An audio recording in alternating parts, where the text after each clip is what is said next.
Yo, stop what you're doing because footage just surfaced that has the entire hip hop world in a chokehold right now. And when I say footage, I don't mean a blurry phone clip or some Twitter rumor. I'm talking about security style video that people believe shows Jay-Z and 50 Cent in a real physical confrontation. For weeks, the internet's been split. Some people said 50 was just trolling when he claimed he got jumped. Others swore something serious went down behind closed doors. But now, with this footage circulating, a lot of people think they're finally seeing what actually happened that night. And here's why this is blowing up. This isn't shaky one-angle chaos. What's being shared looks like multiple camera angles, catching the buildup, the tension, and the exact moment things turn physical between two of the biggest names in hip-hop history. The internet is losing its mind. Because if what's in this footage lines up with what people are saying, then this wasn't just a random clash. This was personal. This was calculated. And it was triggered by something way deeper than rap beef. So lock in, because once you understand why this confrontation happened, everything about this story hits different. To understand why this moment matters, you have to zoom out. This didn't begin with fists. It began with pressure. For months, 50 Cent has been applying constant pressure to Jay-Z in a way we don't usually see at that level of the industry. This wasn't diss tracks. This wasn't subliminals. This was public narrative warfare. Instagram posts, long captions, podcast appearances, interviews where 50 wasn't just joking, he was framing stories, repeating points, hinting at things without fully saying them, suggesting there was more behind the scenes than people knew. And the most dangerous part, he kept implying he wasn't done. Every time someone asked him about Jay, he'd smirk. He'd say things like, "I've got receipts," or "Wait till y'all see what I'm working on." That alone is enough to make people uncomfortable, because in hip-hop, silence usually means strategy. But then the focus shifted, because at some point, the conversation stopped being just about Jay-Z as a mogul and started becoming about his legacy, and more specifically, his family. When Beyonce entered the conversation, the tone shifted overnight. 50 didn't just mention her name in passing. He questioned the foundation of Jay's success. He suggested that Jay's rise from respected rapper to untouchable billionaire lined up perfectly with who he married. That awards followed, influence followed, protection followed. That's not a casual jab. That's saying your entire legacy is manufactured. In hip-hop, you can critique bars, you can critique business, you can even question someone's authenticity. But once you start talking about family, especially a partner who's a global icon in her own right, that's a different level of disrespect. And people close to the situation say that's where things stopped being theoretical. Jay-Z has taken shots for decades. He ignored people. He outgrew people. He let lawyers and balance sheets speak for him. He built an image around being too elevated to respond. But there's a reason people say there are two Jays. There's corporate Jay, calculated, reserved, billion-dollar moves only. And then there's the Jay from Brooklyn, the one who doesn't let certain things slide. According to multiple industry insiders, when the commentary shifted toward Beyonce, when it started framing her as the reason behind Jay's achievements, that's when things became personal. And that context is critical when you watch the footage people believe shows what happened next. So let's walk through what viewers say they're seeing. The first sequence shows 50 arriving at a private industry event with a small group. His body language looks relaxed, normal pace, nothing stands out. He doesn't appear tense or defensive. Later, Jay arrives, and this is where people say the tone shifts. His entourage is noticeably larger, and according to those analyzing the footage frame by frame, the movement feels intentional, not social, not casual, heads up, eyes scanning. Minutes later, the two sides cross paths. There's no audio, no captions, just movement. But viewers believe Jay steps forward first. They believe words are exchanged, and they believe neither side backs down. Then someone from one of the entourages initiates contact, and that's when everything explodes. According to people who've slowed the footage down, the physical altercation happens fast, under a minute. Multiple people, arms everywhere, complete chaos. And here's the detail that surprised a lot of viewers. From what people claim they see, 50 doesn't just absorb it, he swings back. He connects. At least one person appears to stumble backward. This isn't a clean one-on-one fight. It isn't fair. It isn't controlled. But it also isn't one-sided in the way some expected. Security rushes in almost immediately. Groups are pulled apart. People are pushed toward different exits.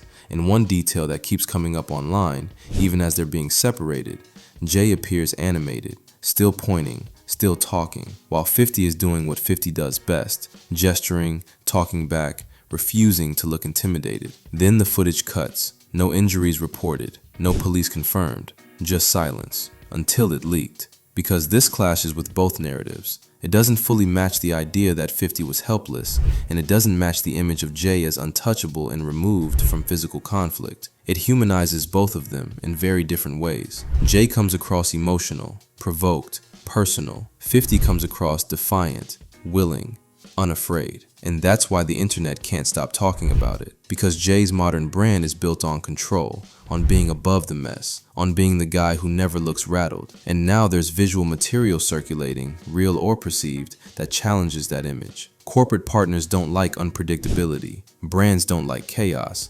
Executives don't like seeing billion-dollar figures involved in physical altercations. Even if nothing legal ever comes from this, the optics alone matter. This footage doesn't just affect Jay's reputation in hip-hop, it affects how he's perceived in boardrooms. And what's wild is how divided the reaction has been.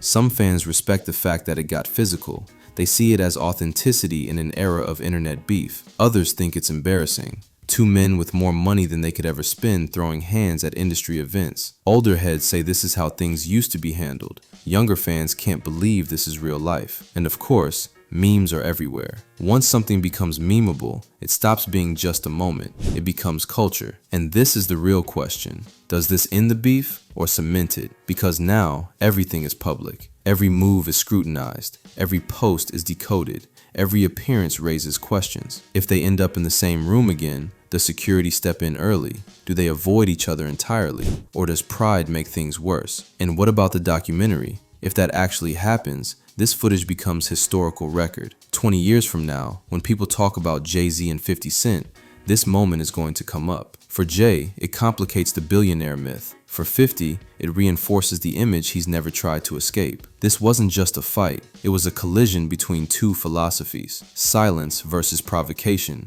control versus confrontation. And now that collision is frozen on camera, whether fully understood or not. One of the strangest parts of this entire situation isn't what's being shown, it's who isn't saying anything. No immediate statements, no denials, no clarifications. And in modern hip-hop, silence is rarely accidental. When something this explosive surfaces and neither camp rushes to shut it down, that usually signals one of two things. Either lawyers are already involved, or both sides understand that speaking too early could make things worse. What's interesting is that this silence has created a vacuum, and the internet is filling it fast. Fans are dissecting every frame. Body language experts are popping up on timelines. Even people with no connection to hip-hop are weighing in because the visuals alone tell a story that words can't easily undo. And the longer that silence stretches, the more power the footage gains. Strip away the fame, the money, the brands, and what's left are two personalities that were always bound to collide.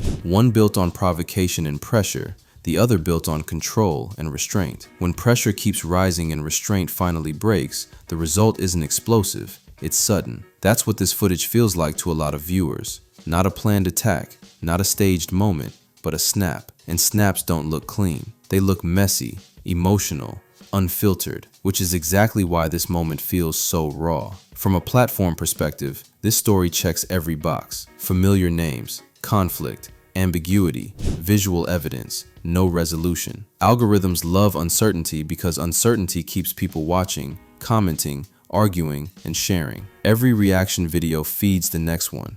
Every theory spawns 10 more. And because there's no definitive answer, the cycle doesn't end. That's why this story refuses to die down. Behind the scenes, people are watching closely. Executives, artists, managers, not because they care about who won, but because moments like this reveal how power actually moves. Who gets protected? Who gets isolated? Who absorbs the fallout? And right now, everyone is waiting to see what the next move is. Not in public, but privately. Here's the reality most fans don't want to hear. This doesn't end with another post. It doesn't end with another clip, and it probably doesn't end with another confrontation. It ends when one side decides silence is more valuable than pride, or when something bigger forces the issue. Until then, this footage becomes a reference point, a reminder, a threat without words. And here's the last thing to consider. Every major hip-hop beef that truly mattered wasn't remembered because of what was said, but because of what changed afterward.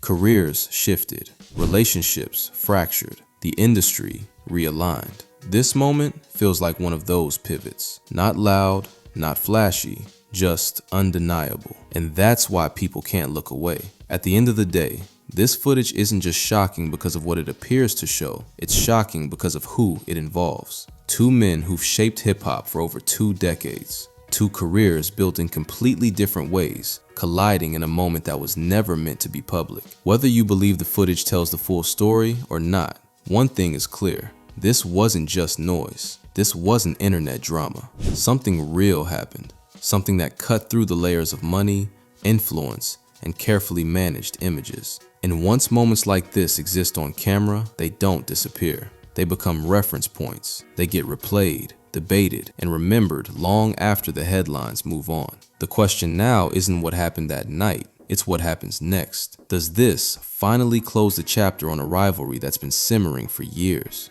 Or did this just push it into a new phase where pride, perception, and legacy are all on the line? Because in hip-hop, the stories that last aren't always the loudest ones. They're the ones where something changes. Drop a comment and tell me where you stand on this. Do you think this was justified, or did it cross a line that can't be walked back? And if you think this story is over, I'd rethink that. Make sure you're subscribed, because if anything else surfaces, you'll hear it here first. I'll catch you in the next one.